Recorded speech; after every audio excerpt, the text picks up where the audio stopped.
on I-24 News. The race to rescue critically ill children from a besieged suburb of Damascus after the Syrian government reaches an evacuation deal with rebels.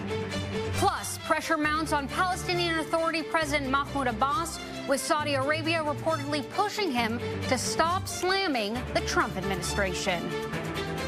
And the plans to name a transportation hub near a Jerusalem holy site after President Donald Trump. From the I-24 News studios in Times Square in New York, this is Clear Cut with Michelle McCory. Welcome, everyone. I'm Shayna Stulin in for Michelle. We begin with a desperate mission underway right now to rescue survivors who've been trapped for years in a community under siege in war-torn Syria. Many of them are critically sick children who've been denied food, medical care, and access to the hospitals just a few miles away in Damascus. All of this because of a government blockade. Our correspondent Tal Heinrich is here with more. So, Shayna, this suburb of Damascus is called Eastern Ghouta. It's home of some 400,000 people who have been under government siege for over 5 years now. And it's one of the last remaining strongholds right now. It was supposed to be one of the de-escalating zones that were brokered by Iran, by Turkey, and it didn't happen. And right now, it's one of the worst humanitarian disasters since the onset of the war in Syria. Take a look. Children comprise around half of the population in one of the last rebel strongholds in Syria, Eastern Ghouta. 18 of them, suffering heart disease, cancer, kidney failure, and blood diseases, were evacuated to a hospital in Damascus. But the fate of hundreds of others with life-threatening conditions remains unresolved. Eastern Ghouta, a suburb less than 10 miles away from central Damascus, have been under siege by Syrian government forces since 2013. Recently, the government has tightened its blockade, leading to severe shortages of food, fuel, and medicines. The area was supposed to be one of the de-escalation zones brokered a year ago by Iran, Russia, and Turkey, but the Syrian government has until now refused to lift the siege, claiming that Eastern Ghouta is held by opposition rebels. On Tuesday, after long negotiations, a deal between Damascus and a rebel faction finally allowed aid agencies to evacuate some of the most critical cases. The Shiite Islam rebel group in Eastern Ghouta said it was releasing 29 detainees. In return, the Syrian government is allowing the evacuation of 29 critically ill patients, about a half of them children. According to the Syrian American Medical Society, a 6-month-old baby who was on the evacuation list died before she could be rescued. Her name was Qatar El-Nada. She was number 18 on the list. Turkish President Recep Tayyip Erdogan said over the weekend that his country was working with Russia and President Vladimir Putin to evacuate hundreds of people from Eastern Ghouta. Erdogan has also offered to take all the patients most in need of treatment into hospitals in Turkey. Shayna. Terrific reporting. One other question. Erdogan also made this really heated remark about Assad. He called him a terrorist. How does that change things? Yes, Erdogan is now visiting Tunisia, and he was holding a press conference over there with the Tunisian president.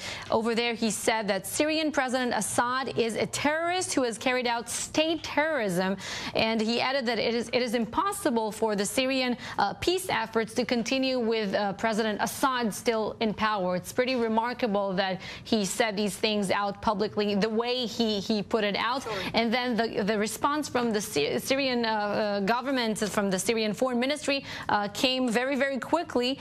They said that Erdogan bears prime responsibility for the bloodshed in Syria, and that Erdogan supports terrorism himself. Oh, that Erdogan does. Very interesting. All right, Tal, terrific stuff as always. Thank you.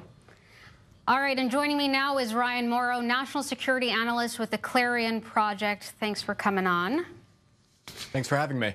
So what do you make of that, that Syria is calling Erdogan the terrorist, Erdogan is calling Syria the terrorist? These guys are supposed to be working with Russia on a peace deal. Do you think that's going to happen?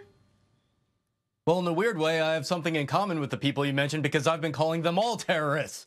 But as for Turkey working with Russia, I mean, really anything is possible, but Russia eventually is going to have to make some choice where they say we are either allying with the Shia crescent in the Middle East, led by Iran, Hezbollah, and Bashar Assad, or we're going to try to pivot and go more in the Muslim Brotherhood Turkey direction.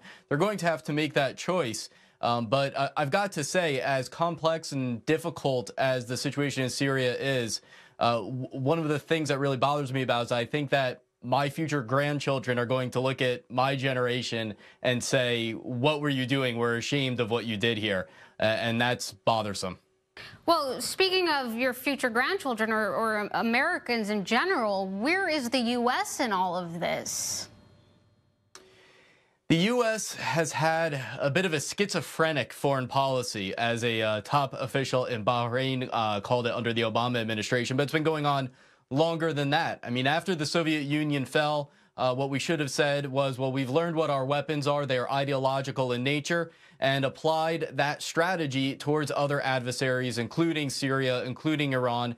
We did not. And then after 9/11, we also did not, and we failed to build up opposition forces in places like Syria. We failed to listen to the secular Democrats of the Middle East, and we're still failing to do that.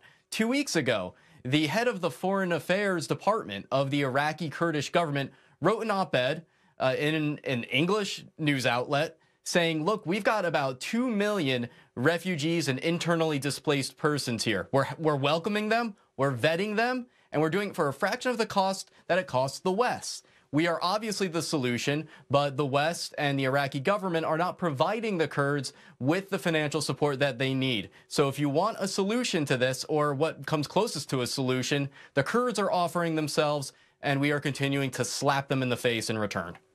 Right, and because the U.S. is not involved, you're going to have Russia have a long-term presence in Syria. You're certainly going to have Iran have a long-term presence in Syria, which is a danger to U.S. allies, mostly Israel, which is right there in that region. So if you could talk to President Trump, and you were his top guy on this, what would you tell him to do? I would say wage an ideological war. Look at the fun that you have on Twitter as something that can be weaponized. Twitter, social media, all of that. The president is in an amazing, unprecedented position in human history to influence the opinions of people around the world if he were to properly use his voice and use his social media presence. And I would encourage him to go to Iraqi Kurdistan, where when I was there earlier this year, many Kurds were saying, we want Trump to come here. We will come out and clap for him, and we will put on a scene. Also, pursue a safe zone for the Christians and other minorities in Iraq. If you do those two things, you make a strategic objective of the United States to be an independent Kurdistan, which could include a safe zone in Syria with other forces that are more moderate, as well as a safe zone for the Christians and other minorities in Iraq. Things will improve dramatically, really, I think, over the short term. I mean, unfortunately, we're seeing that the Kurds, both in Iraq and Syria, are being abandoned right now by this administration. And we're also seeing, as I said before, Russia really taking a leading role here. So how do you see this playing out? Unfortunately, I think Syria is going to get worse and worse, and that's because ISIS was the boogeyman that everyone else was afraid of, the big bad monster that made little monsters all allied together in order to protect themselves. As ISIS becomes destroyed, these other little monsters are going to get stronger. They're going to fight each other. They are going to consume moderates that may emerge in their midst, with the exception of, again, the Kurds and those that are allied with them in the coalition called the Syrian Democratic Forces. Until we recognize that that is the only geographic spot in that area that can be relatively stable and kind to the people that live there and protect itself as a bastion allied to the West, our policy is going to continue to fail. We have to change our interpretation of what is a moderate. If you are pursuing Sharia law, you are not a moderate. If you are a puppet of Iran like Assad is, you are not a moderate. Right, and then meanwhile, of course, I'll just end it here. You have Assad continuing to bomb and kill people in Eastern Ghouta, even though they're releasing some of them for medical care. But Ryan, Mauro, thank you again for your insight and for coming back on our show. Thank you. All right, still ahead, feeling the pressure, why some are questioning whether Mahmoud Abbas is the right partner for peace moving forward. Plus, new funding for settlements in the West Bank, and there are questions about just how that was approved. We'll have that as well.